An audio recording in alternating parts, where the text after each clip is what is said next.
नमस्कार दोस्तों। आप सभी को पता है कि लास्ट ईयर 1 अप्रैल 2025 को हमने आपको वादा किया था कि 1 अप्रैल 2026 को हम दोबारा आएंगे और एक पोर्टफोलियो के बारे में जरूर डिस्कस करेंगे। आने वाले 5 साल या जब तक ये पोर्टफोलियो की वैल्यू जीरो नहीं हो जाती है तब तक हर साल में 1 अप्रैल को हम आपके सामने आएंगे। फाइनेंशियल ईयर खत्म होने के बाद हम रिव्यू लेंगे ये एक्चुअल पोर्टफोलियो का। दोस्तों, ये एक्सेल के कैलकुलेशन नहीं है, ये एग्जैक्ट जो भी घटित हुआ है उसके बारे में ये रियल एग्जांपल है, रियल केस स्टडी है। तो इसको आपको सीरियसली समझना पड़ेगा। तो दोस्तों, ये जो केस स्टडी है इसका एक शॉर्टकट में मैं जस्ट बैकग्राउंड आपको बता देता हूँ। एक व्यक्ति जो हमारे साथ जुड़ी थी 2009 में, उन्होंने 2000 की एसआईपी स्टार्ट करने की मनीषा रखी थी। 15-20 साल के लिए वो इन्वेस्टमेंट करने के लिए तैयार थे और उन्होंने एसआईपी की जर्नी चालू की। मगर 2012 खत्म होते हुए या 2013 स्टार्ट होते हुए उनके साथ यानी उनकी फाइनेंशियल पोजीशन ऐसी नहीं रही कि वो रेगुलर एसआईपी कर सके। तो उन्होंने एसआईपी पॉज करने का निर्णय लिया। और जो भी एसआईपी के माध्यम से यूनिट्स उन्होंने अर्जित किए हुए थे, तो वो भी यूनिट्स वो निकालने की सोच रहे थे। तो ऐसे वक्त हमने उनको ये बताया कि भाई आपने ऐसा नहीं करना चाहिए। जो भी इन्वेस्टमेंट आपकी ऑलरेडी हो चुकी है एसआईपी के माध्यम से, तो वो इन्वेस्टमेंट और वो यूनिट आप होल्ड करके रखिए। और भले ही आप आगे की एसआईपी नहीं भर सकते तो उसको पॉज हम कर देंगे। उन्होंने वो बात मानी। मगर हमें ये समझना है, जब इन्होंने एसआईपी पॉज की तब उनकी सिचुएशन क्या थी। तब तक उन्होंने करीब करीब 1.29 लाख रुपीस की इन्वेस्टमेंट उन्होंने की थी। यानी उनकी इन्वेस्टमेंट कॉस्ट 1.29 लाख थी। और वो इन्वेस्टमेंट की वैल्यू उस समय 1.65 लाख हो गई थी। चाहे तो ये प्रॉफिट में वो अपना पैसा निकाल सकते थे, मगर स्ट्रैटेजी हमारी 15-20 साल के होने के कारण ये यूनिट्स हमने उनको होल्ड करके रखने के लिए बोला। उसके बाद में ग्रोथ होती गई, ग्रोथ होती गई। उनकी इन्वेस्टमेंट की कॉस्ट तो 1.29 लाख ही थी। और 20 दो 2020 को उनकी इन्वेस्टमेंट की वैल्यू हो गई 4.17 लाख। अब यहाँ पे भी वो खुश थे। मगर तब हमने ये डिसीजन लिया कि भाई हमारी ये जो इन्वेस्टमेंट है ये तो 15-20 साल की है। तो तब तक हमने इसको होल्ड करना चाहिए और जितने जल्दी हो सके उतने जल्दी हमने पॉज की हुई एसआईपी स्टार्ट करनी चाहिए। तो पॉज पॉज की हुई एसआईपी स्टार्ट तो नहीं हुई, मगर ये जो होल्डिंग है इसको हमने कंटिन्यू रखा। एडवाइस किया और उन्होंने वो एडवाइस माना। मगर अनफॉर्चुनेटली एक अनफॉर्चुनेट सीन आपको पता है। 23/3/2020 को कोविड के कारण उनकी जो इन्वेस्टमेंट की वैल्यू थी 4.17 लाख, वो हो गई 2.65 लाख। यानी 1.5 लाख करीब करीब पैसा उनका माइनस हो गया। अभी उनके लिए तो लॉस था, बट फिर हमारा डिस्कशन हुआ ये तो नोशनल लॉस है और ये समय नहीं है कि हम अपना पैसा निकालें।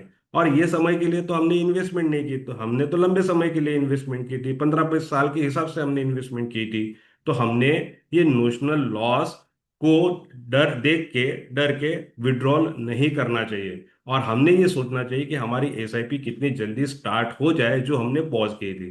तो एसआईपी स्टार्ट तो नहीं हो पाई, मगर जो भी होल्डिंग था उसको कंटिन्यू रखा गया।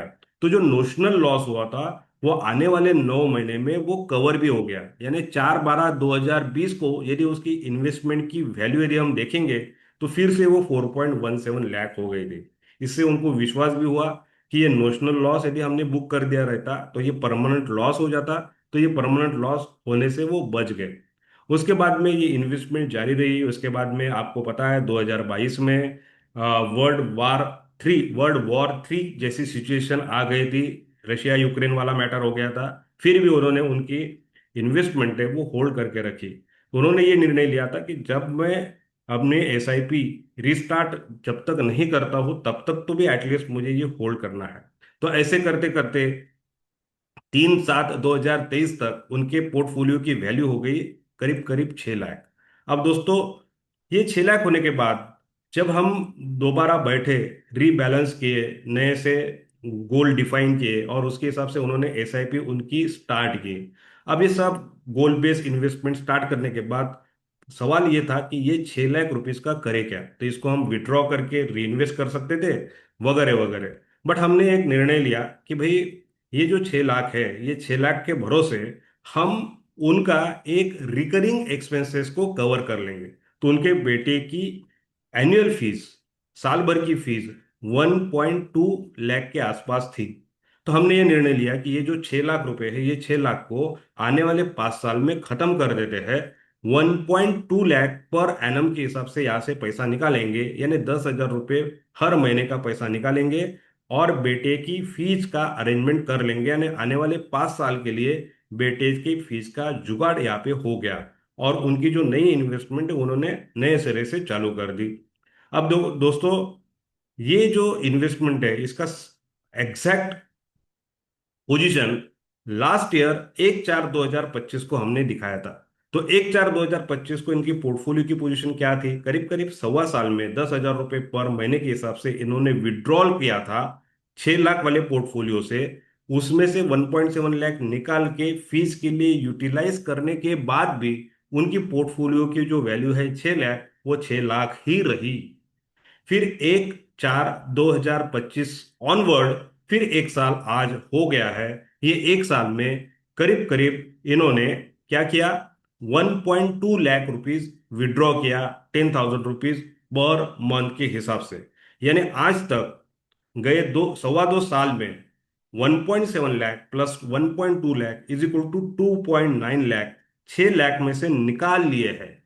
6 लाख में से 2.9 लाख निकाल के खर्चा करने के बावजूद भी उनका जो पोर्टफोलियो है वो 5 लाख आज भी बचा हुआ है। तो दोस्तों, आपको ये जरूर जानना है, लास्ट मार्च में और ये मार्च में या फिर गए सवा 2 साल में कितनी सारी वोलेटिलिटी मार्केट ने देखी है। यही मार्केट में इनका ये पैसा है। इतनी सारी वोलेटिलिटी देखने के बावजूद भी, सहने के बावजूद भी, देखते हुए इनका ये जो विड्रॉल चल रहा है उसमें भी आज भी पोर्टफोलियो 5 लाख का बचा हुआ है। तो दोस्तों, यही मैजिक है म्यूचुअल फंड की। यहाँ पे ये जो 5 लाख, ये जो 6 लाख रुपए 5 साल में खत्म करने थे, ये कितने साल में खत्म होते हैं? रियली 5 साल में खत्म होते हैं कि 3 साल में ही खत्म हो जाते हैं, या दो, अभी सवा 2 साल तो निकल गए, तो कितने साल में खत्म होते हैं ये हम जरूर देखेंगे। अगले साल फिर यही पोर्टफोलियो को हम आपको प्रेजेंट करेंगे 1/4/2027 को। तो जरूर आप बने रहिएगा। यहाँ पे हमें एक बात सीखनी है, म्यूचुअल फंड का इस्तेमाल हम किस लिए कर सकते हैं? म्यूचुअल फंड का इस्तेमाल हम एक अक्षय पात्र बनाने के लिए कर सकते हैं। यहाँ पे तो हमने टारगेट रखा था कि जो हमारा ये अक्षय पात्र है 6 लाख रुपए का, इसको तो मुझे जीरो कर देना है, खत्म कर देना है। ये सोच के मैं यहाँ पे बैठा हूँ। मगर जब हम अच्छे तरीके से प्लानिंग करेंगे, एक प्रॉपर तरीके का विड्रॉल हमारे पोर्टफोलियो से निकालेंगे, और उसके उसके बाद होगा क्या? मेरे रिकरिंग खर्चे भी ये विड्रॉल से हो जाएंगे, साथ में मेरा पोर्टफोलियो भी बढ़ेगा। तो ये 20% विड्रॉल ना लेते हुए एक अच्छे तरीके का, प्रॉपर तरीके का, एक प्रॉपर अंडरस्टैंडिंग से हम विड्रॉल लेंगे तो हमारा अक्षय पात्र बन जाएगा। दोस्तों, ये अक्षय पात्र बनाना यही म्यूचुअल फंड की खासियत है, और यही इस्तेमाल, इसी इसके लिए हमारा म्यूचुअल फंड का इस्तेमाल हमें करना है। तो दोस्तों, यदि आपको आपका एक अक्षय पात्र बनाना है, और ये अक्षय पात्र क्या करेगा? आपके रिकरिंग एक्सपेंसेस है, जब आपका एक्टिव इनकम नहीं रहेगा तब पैसिव इनकम को, ये पैसिव इनकम काम में आएगा, और आपके खर्चे की जिम्मेदारी वो उठाएगा, साथ में वो खुद भी बढ़ेगा, एक जनरेशनल वेल्थ भी क्रिएट करेगा, और वो वेल्थ पास ऑन भी हो जाएगी। दोस्तों, ये म्यूचुअल फंड के माध्यम से पॉसिबल है, और यही म्यूचुअल फंड की जादू है। If you want to connect with us to create your Akshaya Patra, do contact us. Thank you.